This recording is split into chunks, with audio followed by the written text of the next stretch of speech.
Samedi 26 janvier 2019 à Paris, lors de l'acte 11 du mouvement des Gilets jaunes. Depuis son smartphone, Jérôme Rodriguez, 39 ans, diffuse un direct vidéo sur sa page Facebook, l'une des plus suivies du mouvement.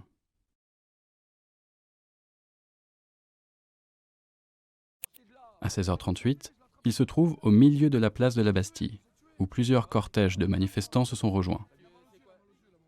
30 secondes plus tard, toujours en direct, il s'effondre au pied de la colonne de Juillet. Attention les gars. Non, attends.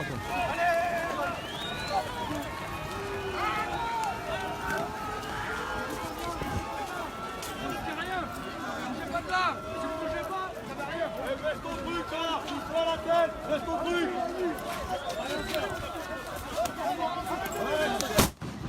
Enculé avant. Médic. Lycée, stop. Il y a un blessé. Grièvement blessé au visage, Jérôme Rodriguez perd définitivement l'usage de son œil droit. 3 semaines plus tard, il dépose plainte pour violence volontaire ayant entraîné une mutilation. 4 ans se sont écoulés depuis. Malgré l'existence de nombreuses vidéos de la scène, l'affaire est toujours en cours d'instruction auprès de la justice. Index a mené sa propre enquête indépendante. Nous avons analysé, synchronisé et modélisé des dizaines d'heures d'images exclusives. Aujourd'hui, nous révélons une reconstitution détaillée des circonstances de l'éborgnement de Jérôme Rodriguez, ainsi qu'une plongée inédite dans les rouages et les dysfonctionnements d'une opération de maintien de l'ordre à la française.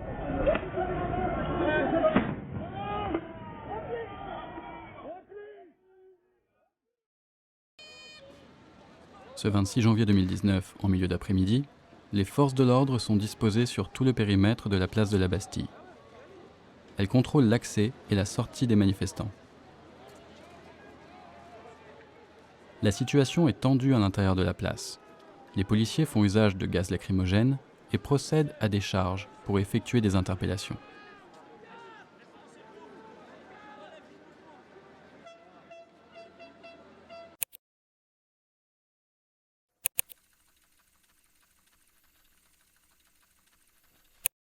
À 16h31, alors qu'il s'avance sur la place en diffusant son live, Jérôme Rodriguez passe dans le champ de la caméra mobile d'un policier situé au bout de la rue Saint-Antoine. Quelques instants plus tard, ce même policier participe à une charge vers le centre de la place.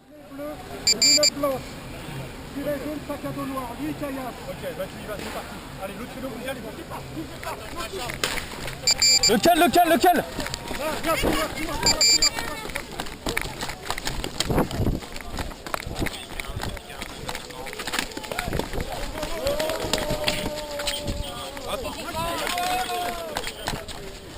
Casse-toi. Les journalistes.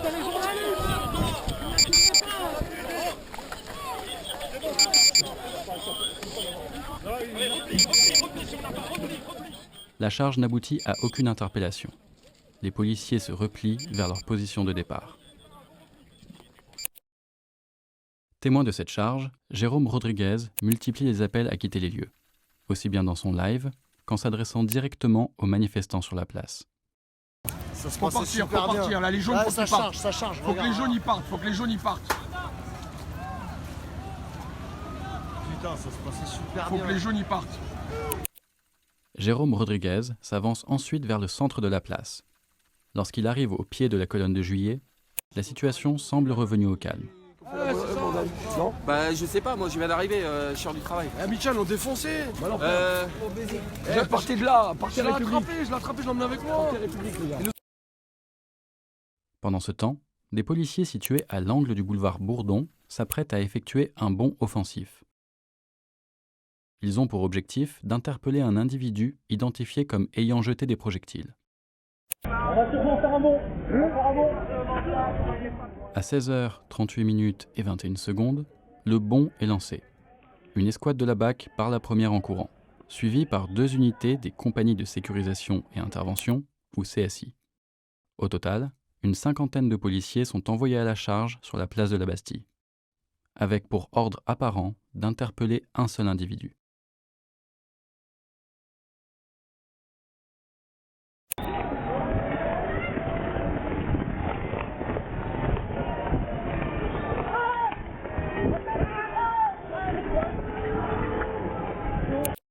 Dans leurs auditions successives, plusieurs policiers ayant participé à cette charge soulignent la mauvaise coordination de celle-ci. Tout ne s'est pas déroulé comme prévu. On était d'origine d'assistance de la BAC pour interpeller des individus virulents, mais comme la BAC en civil est partie en courant, et nous n'avions pas la possibilité technique de les suivre à cause de notre équipement lourd et encombrant, on a été pris au dépourvu, et on s'est retrouvé au milieu de la place. Au bout d'une trentaine de mètres, les policiers des unités CSI s'arrêtent donc brusquement au milieu de la place, sans objectif opérationnel. Leur zone d'arrêt se trouve alors devant le groupe où se situe Jérôme Rodriguez.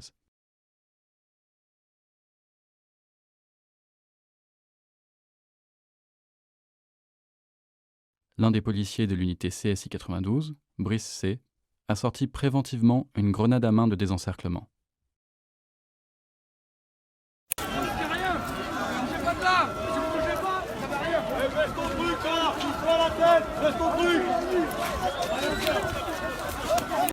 À 16h38 et 47 secondes, il lance la grenade en direction du groupe situé au pied de la colonne de Juillet. Une seconde plus tard, elle explose au sol devant Jérôme Rodriguez.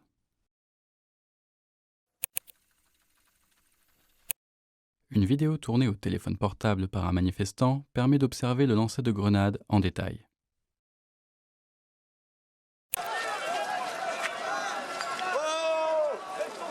Baisse ton truc, toi! Vise pas la tête! Baisse ton truc! Ouais, c'est ça! Amuse-toi! Bien sûr! Nous avons étudié la position de la grenade image par image sur la vidéo.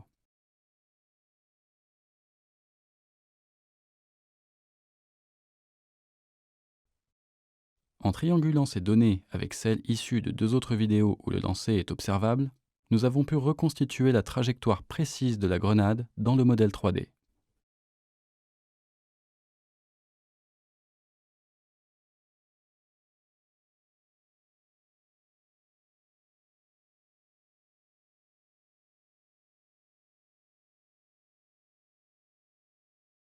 Nous constatons que le lancer ne semble pas régulier. En effet, les instructions d'usage de la grenade à main de désencerclement indiquent que celle-ci doit être lancée au ras du sol, du fait de sa dangerosité lorsqu'elle explose. Les grenades de désencerclement sont des armes officiellement classées comme matériel de guerre. Elles contiennent 18 projectiles en caoutchouc qui, lors de leur explosion, sont projetés dans toutes les directions à une vitesse initiale comprise entre 400 et 500 km/h.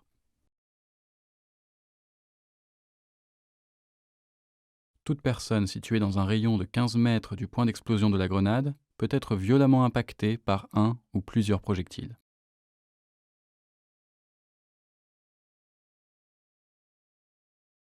La grenade lancée par Brice C. explose au pied de Jérôme Rodriguez, qui se trouve à moins de 2 mètres du point d'explosion. L'un des 18 projectiles de la grenade atteint son œil droit. Parmi toutes les vidéos disponibles, l'enregistrement de la caméra mobile de l'un des policiers de la CSI est celle qui offre la vue la plus claire sur la composition du groupe situé au pied de la colonne de Juillet. On y distingue Jérôme Rodriguez tenant son smartphone parmi un groupe d'individus qui ne semblent pas constituer de menace pour les policiers. Plusieurs individus semblent filmer la scène. Clairement identifiables par leur tenue, 4 infirmiers volontaires, ou street medics, sont également présents parmi les manifestants. C'est pourtant ce groupe qui est ciblé par une grenade à main de désencerclement. Entendu par l'IGPN et par le juge d'instruction, le policier Brice C. a justifié son geste en invoquant la légitime défense. Il aurait lancé sa grenade en riposte à une pluie de projectiles qui s'abattaient alors sur son groupe. Au moins 6 caméras étaient alors dirigées vers le groupe des policiers. Nous reproduisons ici l'enregistrement de la caméra ayant la plus haute résolution.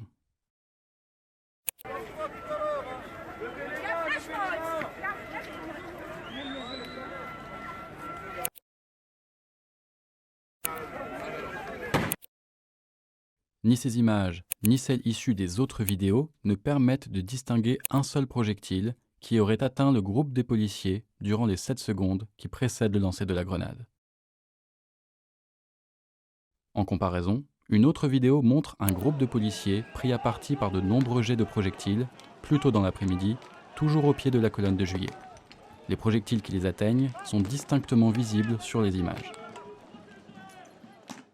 Les vidéos établissent clairement que les policiers arrêtés au milieu de la place ne se trouvaient pas sous une pluie de projectiles au moment où l'un d'eux lance une grenade de désencerclement en direction d'un groupe de manifestants qui ne présente aucun danger.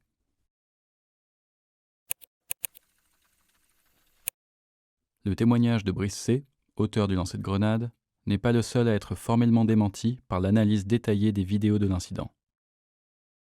Interrogé dans le cadre de l'enquête confiée à l'IGPN, au moins 11 de ses collègues appuient sa version, en dépit des images qui l'invalident.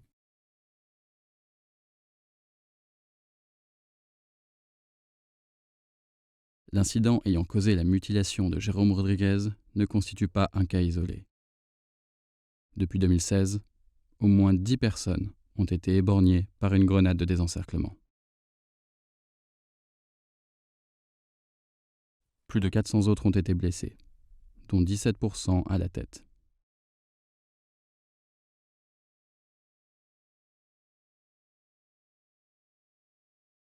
En dépit de leur dangerosité, les grenades de désencerclement continuent d'être largement utilisées par la police et la gendarmerie nationale.